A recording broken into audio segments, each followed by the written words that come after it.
Hey, what's up, everybody? You know who it is, Pastor Troy Wynn Sr., and I'm just excited to come and share another powerful word of wisdom with those of you who have an ear to hear what the Spirit of the Lord has to say. Today, I want to share with you a teaching, a lesson that's been on my heart, it's been on my forefront, something I've been intending to talk about for quite some time.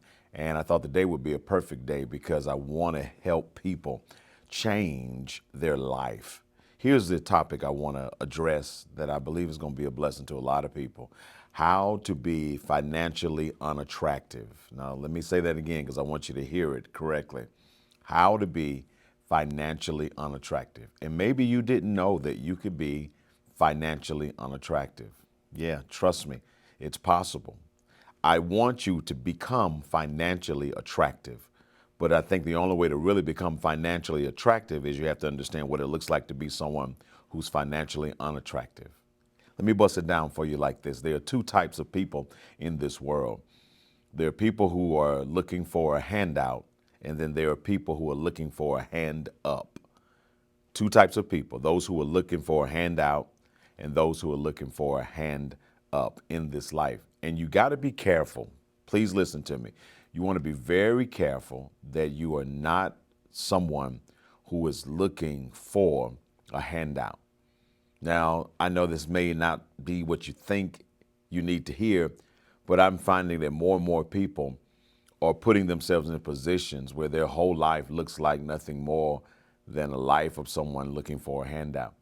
Here's what I want you to know, that you can become financially unattractive if you are the person who is always looking for the handout. See, a handout person has no interest in doing. They're only interested in getting. And I need you to hear this and understand this. And this is a moment where I want everybody to take a look at themselves. A handout person has no interest in doing. They don't want to do the work.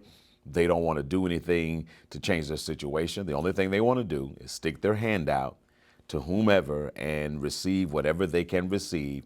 And then they repeat the cycle every day, every week, every month, every time there's a need. There's a philosophy that really rings true. If you give a man a fish, you only feed him for a day. But if you teach that man or woman how to fish, then you empower and teach that person how to feed themselves for the rest of their lives. A handout person does not want to learn how to fish. A handout person only wants somebody to give them a fish, feed them for that moment, and then when they get hungry again or they're in need again, they have become comfortable with this. And I need you to understand something, folks, that as much as there is generosity in the world, there is this ideology that people who always look for handouts over time become extremely unattractive to those who are financially able to help. Now, we don't mind helping people from time to time, but when you are talking about helping the same person over and over and over again, the question is, am I really helping that person or am I really handicapping that person? See, the person who is a handout person, they've made peace with begging, they've made peace with pity parties, they've made peace with sob stories. And nobody can give you a sob story like a person who is a handout person because, man, they can always tell you how bad it is, what they're going through. Life just never seems to get any better for them. And it's just always woe is me, oftentimes as if they're the only person who's ever experiencing struggle and setbacks and difficulties. This is why you don't want to be a handout person, because a handout person doesn't want you to give them what you know. They want you to give them what you have. Woo. Let me say that again. A handout person does not want you to give them what you know. They want you to give them what you have. And I've experienced this. I'm sure you have. If you've ever tried to help certain people who are handout people, you'll try to tell them what they need to do. You'll try to give them wisdom, knowledge, advice, and strategies.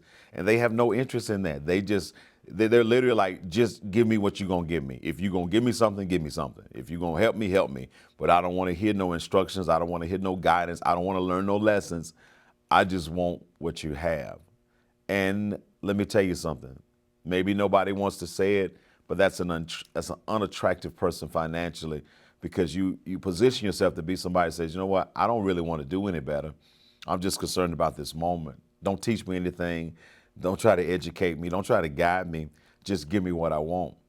See, here's what I want you to know. If you are the handout person, you are financially unattractive because you aren't asking for real help. You're only asking for momentary assistance. I want you to understand that you got the power to change your life, but you can't change your life until you change the way you present yourself. Let me say that again. You can't change your life until you change the way you present yourself. So don't be the handout person, because that handout person, they aren't asking for strategies. They aren't asking for principles. They just want you to give them what they're asking for. And how long does that last? Until it runs out again. That handout person is a taker who looks for more opportunities to get than they do for opportunities to learn something that can shift their current place in life. That makes you financially unattractive. When the handout person says these words, can you help me? Here's what they really mean. Can you give me what you have, not what you know? This is a true mark of a handout person. When they say, can you help me? I need, can you help me with this? What they're generally saying is, can you give me what you have, not what you know, so that I can come back later on. Not so that I can get what you know and apply that wisdom and knowledge and understanding to my life and become someone who became better instead of someone who remains being the same. See, I want to encourage you to become the hand up person, because there are folks in this world that don't mind helping the hand up person. That person is somebody who wants the wisdom, they want the knowledge, they want the understanding, they want the education. They're saying, teach me how to fish. Teach me how to fish. Teach me how to be successful. Teach me how to change my situation. Because if you just give me a fish for today, yeah, I'm going to eat today, but there's tomorrow, there's next week, there's next month, there's next year. And the handout person never says, teach me. The handout person always says, give me, or they always say, I need. But the hand up person, they say, hey, teach me. You figured something out. I can see it in your life. You've learned something. You have come to understand something. Teach me what you know. In other words, teach me how to fish so that I can go fish for myself anytime I get hungry. And then it gets better than that, so I can teach others how to fish when they get hungry. See, a lot of folks look at the church, man, as this place that's bubbling with resources. And yeah, it's true. There are some churches that have an overflow and an abundance of financial assistance, financial availability. Larger churches with thousands of members who give, because you can have a large church with thousands of members and those members not give. I know pastors like that. But if you've got a thriving church that is financially supported by its members, then those kind of churches, yeah, they may have resources on top of resources financially to aid and assist. Here's the truth of the matter, though. They're still more interested in assisting those who are looking to be taught than they are looking for those who are looking to take. Yeah. I'm telling you, man, this handout mentality, it really winds up cutting you short over time, because after a while you develop a reputation of somebody who doesn't want anything but something that will only sustain them for a moment. So listen, change your disposition in life. If you're that person, if you're only hitting up people to get money or something when you need it, you need to change that. If you're only calling when you need something or want something, you've got to change that. If you're only showing up when you have a need, but you're never available to serve or to assist or to be of service, people, you've got to hear me. You've got to change that, because what happens over time is people see you as someone who doesn't want to hand up. They only want to hand out. Sometimes people are trying to get resources from the church with no relationship with the church. And I'm going to say this, and listen, I'm here teaching.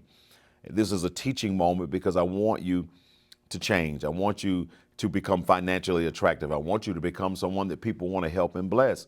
And if you're trying to get resources from the church, any church, with no relationship from the church, can I tell you something? I'm going to be honest with you. That makes you look like a user. It makes you look like someone who's trying to use the church and use the people of God, but you have no interest in being a part of a congregation, no interest in showing up to serve. You have no interest in coming in on a faithful basis to learn biblical principles about financial order. And folks, let me tell you something. I don't care who you are. I don't care how great your sob story is. I don't care how sad your situation is. If you're that person standing in that kind of light, you're going to become someone who is financially unattractive. You're going to become someone that when people see you, they turn the other way. When they listen to you, they're really not listening to you because they've gone through this dance with you where you have no desire to change your disposition.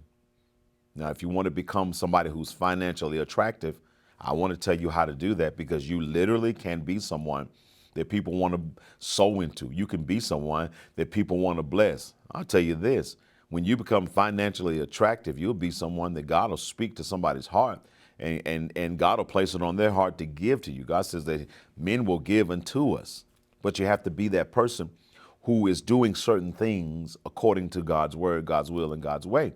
Number one, you have to become someone who prefers a hand up and not a handout.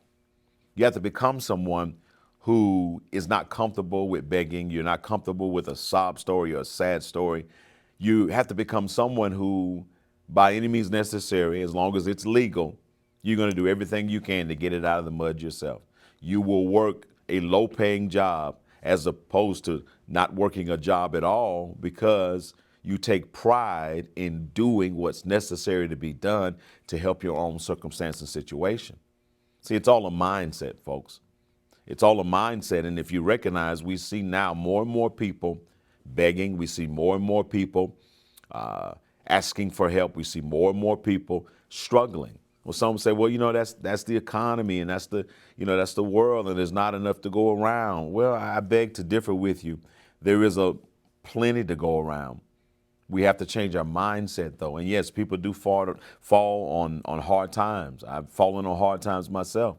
People do sometimes get in a situation where they need some assistance. Listen, I've been there myself. But when that becomes your lifestyle, when you wake up every day with a mindset to beg and borrow, when you wake up every day and it is your business to see who you can get something from every day of your life, in other words, that has become your life, then you have to really be honest with yourself and say, you know what? I have allowed myself to become someone who is more interested in a handout than I am a hand up.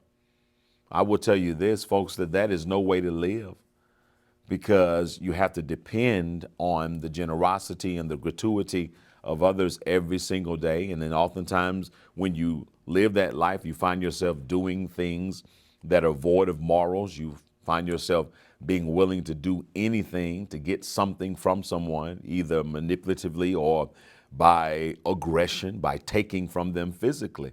And it's just not a way to live. And listen, this doesn't happen overnight.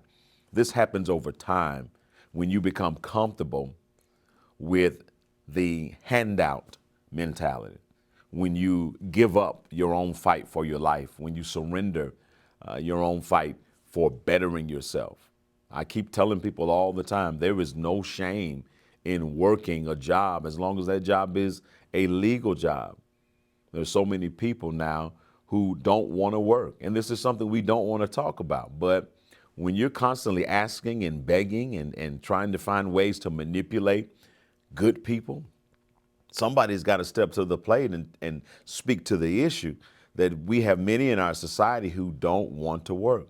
We have many in our society who have become comfortable with handouts and checks from the government and assistance. And listen, folks, listen, it's great when it's available. It's great when it's there. But what do you do when it's not there? What do you do when there are so many people asking that the amount of assistance that's available becomes so small because it has to become so divided that even that's not enough anymore? Let me tell you something. I want to encourage you in 2024 to shift and become someone who is financially attractive by becoming a part of a local church, showing up to serve, showing up to learn the principles of financial matters, and doing everything that you can do as you build your relationship with God, as you become of service to your fellow man. Here's what I know. God will shine a light on you, and he will make you financially attractive to where when you are in need, God will send someone to help you. Now, there are times where God wants you to get it out of the mud yourself. There are times where God will not send assistance because he's trying to develop something in you. He's trying to develop perhaps a determination. He's trying to develop perhaps a particular work ethic. He's trying to maybe develop a particular testimony in your life. So there are times and seasons where you can be that person who is a part of a church, of service, following the biblical instructions of God, but God is preparing you for something greater. So you have to go through some tests so you can have a testimony. As long as you're plugged in and connected to God, here's what I know. I believe that all things will work together for your good. But when you're standing on the outside of God, when you are trying to beg and borrow from the church and get resources and get financial help from a church, but you don't want to be a part of that church, then you position yourself to be someone who is viewed as a user and not viewed as someone who wants to be a part of a congregation and a community.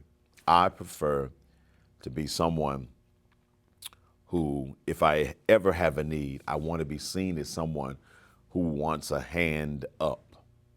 I don't want to be seen as someone who wants a hand out. How about you? How do you want to be seen?